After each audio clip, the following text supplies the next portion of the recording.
Hi hello నమస్తే welcome to our channel. ప్రస్తుతం మనతో పాటు స్టూడియోలో ప్రముఖ వాస్తు శాస్త్ర నిపుణులు నానాజీ పట్నాయక్ గారు ఉన్నారు. నమస్కారం అండి. శ్రీమాత్రే నమః. ఎలా ఉన్నారు? నేను అద్భుతంగా ఉన్నానమ్మా.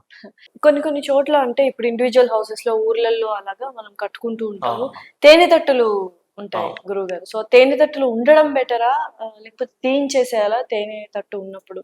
అంటే ఏం లేదమ్మా, ప్రకృతిలో అవి కూడా మనది పార్ట్. అవి వాటి పని అవి చేసుకుంటూ ఉన్నాయి. మనం దాని గురించి కంగారు పడాల్సిన అవసరం కానీ, తేనెట్లు తీయించాల్సిన అవసరం కానీ లేదు. ఓకే. ఎందుకు తీయిస్తారంటే ఇంట్లో చిన్నపిల్లలు ఎవరన్నా పుసుకుని అన్ని వచ్చి కరిచేస్తాయేమో అని భయంతో తీయించేస్తారు. తీయించేస్తారు. కానీ దానికి ఏమి ఇబ్బంది ఏం లేదు. ఓకే. రెంట్ హౌస్ లో ఉన్న వాళ్ళు కూడా వాస్తు అనేది చూసుకోవాలా? అవును, చూసుకోవాలమ్మా. ఎందుకంటే చిన్న ఎగ్జాంపుల్ చెప్తాను చూడండి. నాకు ఒక వెహికల్ ఉంది అనుకున్నాం, నాకు 2 వీలర్ ఉంది అనుకున్నాం. నా ఫ్రెండ్ నా వెహికల్ని తీసుకొని వెళ్ళాడు, ఎక్కడో పడ్డాడు. వెహికల్ వాడిది కాదు కదా అని వాడికి దెబ్బ తగ్గకుండా ఉండదు. అవును. దెబ్బ తగులుతుందిగా, వెహికల్ వాడు కాకపోయినా నా వెహికల్ అయినా ఎందుకు తగులుతుంది, వాడు పడ్డాడు. అట్లాగే రెంట్ ఉండే వ్యక్తికి 90% పనిచేస్తుంది వాస్తు, 10% ఓనర్కి పనిచేస్తుంది. కాబట్టి వాస్తు వాస్తే. ఇప్పుడు చెప్పులు నావి కాదు, కానీ నేను 9 నెంబర్ కాల్ నాది, 8 నెంబర్ చెప్పులు వేసుకున్నా. చెప్పులు నాది కాదు కదా, నాకు కరవకుండా ఉంటుందా చెప్పు? కరుస్తుందిగా. Correct. Same as it is ఆ ఇంట్లో ఎవరుంటే వాళ్ళకి పనిచేస్తుంది. దీనికి చిన్న ఉదాహరణ ఏమిటంటే, కొంతమంది ఇల్లు చూడండి, నేను ఇంట్లోంచి మారిపోయాను చాలా బాగుంది అంటాడు, ఆ ఇంట్లోకి రెంట్కి వెళ్ళాక చాలా బాగుంది అంటాడు. మనం చూడండి, మరేంటి దాని అర్థం? ఆ ఇల్లు పనిచేస్తుందనే కదా. కాబట్టి రెంటల్ హౌస్ అయినా హౌసే మీరు, ఎందుకంటే మీరు దాన్ని కొన్ని రోజులు ఓన్ చేసుకున్నారు, దాన్ని మీరు రెంట్ కడుతున్నారు, రెంట్ పే చేస్తున్నారు, అక్కడ ఉన్నారు, ఖచ్చితంగా పనిచేస్తుంది. ఓకే. సో ఇప్పుడు పూజ గదికి వస్తే, పూజ గదిలో బోల్డ్ అన్ని విగ్రహాలు పెడుతున్నారు, ఫోటోలు పెడుతున్నారు. అసలు పూజ గదిలో విగ్రహం పెట్టాలా, ఫోటోలు పెట్టాలా? పెడితే ఎటువంటి ఫోటోలు పెట్టాలి, ఎన్ని ఫోటోలు పెట్టాలి? తప్పకుండా అమ్మా. ఫస్ట్ ఆఫ్ ఆల్ ఏంటంటే, విగ్రహము అనేటువంటిది శాస్త్రంలో చెప్పినటువంటిది ఈ బొటన వేలు కంటే ఎక్కువ ఉండకూడదు.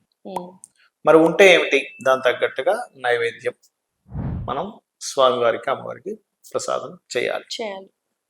ఇక్కడ ఫోటోలు పెట్టాలా, విగ్రహాలు పెట్టాలా అనే కాన్సెప్ట్ కాదు ఎక్కడ కూడా. మీ మనసును అక్కడ పెట్టాలి, మీ భక్తిని అక్కడ పెట్టాలి.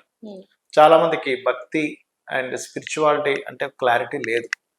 అందరూ ఏమనుకుంటారంటే, భక్తి పూజ అంటే ఏదో ఒక అర్ధగంట సేపు, ఒక 10 నిమిషాలు, గంట సేపు నేను స్తోత్రాలు చదివేసాను, అమ్మవారి నామం చదివేశాను, విష్ణు సహస్రనామాలు చదివేశాను, శివాభిషేకం చేసేసాను, నమక చమకాలతో అభిషేకం చేసేసాను అనుకుంటారు. అది కాదు స్పిరిచువాలిటీ అంటే.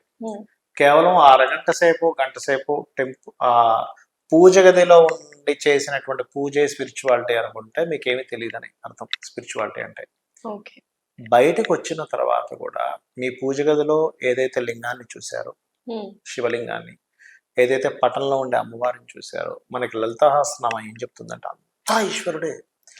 ఈ కనబడేటువంటి విశ్వం మొత్తం ఈశ్వరుడే, అందులో ఉన్న శక్తి అమ్మవారిని చెప్తుంది. స్థానువు అంటారు ఈశ్వరుని, అంతే మొత్తం నిండి ఉన్నాడు. ఆయన ఆ రూపంలోనే ఉండాలి కూడా, లేకపోతే మనల్ని ఆయన మనం చూసుకోలేడు. ఎలా అంటే చెప్తాను చూడండి. దాహం వేసిందమ్మ, మనకేం కావాలి? నీళ్లు. నీటి రూపంలోనే ఉంటేనే మనకు దాహం తీరుతుంది. ఆకలి వేసింది, అన్నం కావాలి, అన్నం రూపంలో భగవంతుడు ఉంటేనే మనకు ఆకలి తీరుతుంది. అంతే కదా. చలేస్తుంది, దుప్పటి రూపంలో ఉంటేనే ఈశ్వరుడు మనకు చలి తగ్గిస్తుంది. అట్లా అన్ని వస్తువుల రూపంలో ఆయనే ఉన్నాడు, అందులో ఉండే శక్తి రూపంలో అమ్మవారు ఉంది అని మనకి లలితాసహస్రనామాలు కానీ వేదంగా అన్ని చెప్తుంది.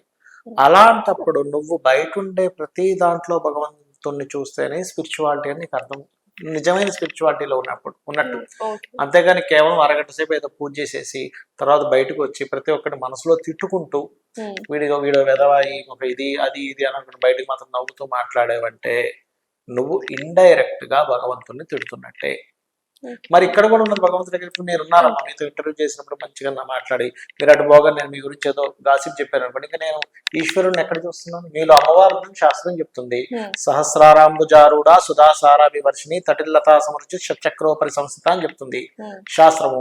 లలితాసహస్రనామాలు అంటే ప్రతి ఒక్క ప్రాణిలోని, మనుషుల్లో ప్రత్యేకంగా సహస్రారాలలో అమ్మవారు కూర్చొని సుధాసార వర్షాన్ని కురిపిస్తుందయ్యా, షట్చక్రాల చుట్టూ తటిల్లతా సమర్చి షట్చక్రోపరి సంస్థిత అంటే ఒక మెరుపు తీగలా తిరుగుతుంది, ఒక్కొక్క దగ్గర ఒక్కో రకంగా ఉంది, పెటల్స్ లో ఒక రకంగా ఉంది, మొత్తం చెప్తుంది శాస్త్రం. అలాంటప్పుడు నిజంగా స్పిరిచువాలిటీ అన్నప్పుడు మీరు అమ్మవారిని నేను చూసి నీలో శివుడు ఉన్నాడు, ఇది ఒక నిర్మితం శివుడి యొక్క ఇది అని చూసుకున్నప్పుడు పక్క పోయినప్పుడు నేను మీ గురించి బ్యాడ్గా మాట్లాడేది ఇంకేం స్పిరిచువాలిటీ అక్కడ. ఇక్కడేమో నువ్వు పూజ చేస్తున్నావు అరగంట సేపు, ఈ 23.5 గంటల సేపు అందరినీ హేట్ చేస్తున్నావు, ఇంకేం స్పిరిచువాలిటీ. ఇక్కడ ఉన్నది ఈశ్వరుడే అనేది గుర్తించాలంట నేను. ఓకే. ఈ కెమెరామాన్ లో ఉన్నది ఈశ్వరుడే, ఆ కెమెరా కూడా ఈశ్వరుడే, మీరు ఈశ్వరుడే, ఈ కెమెరా కూడా ఈశ్వరుడే, ఈ కుర్చీ కూడా ఈశ్వరుడే. అప్పుడే నిజమైన స్పిరిచువాలిటీ. ఇంకోటి, పూజ చేసేటప్పుడు కూడా తూతూ మంత్రంగా చేయకూడదు. ఎందుకంటే అక్కడికి స్వయంగా భగవంతుడు వస్తాడు పూజ గదిలోకి, అక్కడికి వచ్చి కూర్చుంటాడు ఆయన ఎంతో భక్తిగా. అబ్బా నాకు మనుష్య జన్మ వచ్చింది, నేను ఎంత భక్తిగా చేయాలి, నాకు అసలు వేరే జీవికి దేనికి తెలియదు, భగవంతుడు అంటే తెలియదు, తరించడం అంటే ఏంటో తెలియదు, మళ్ళీ జన్మం సార్థకం చేసుకోవడానికి అసలు తెలియదు దానికి. మిగతా జీవులన్నిటికీ కూడా ఆకలి నిద్ర మైథునం ఇంకోటి లేదు.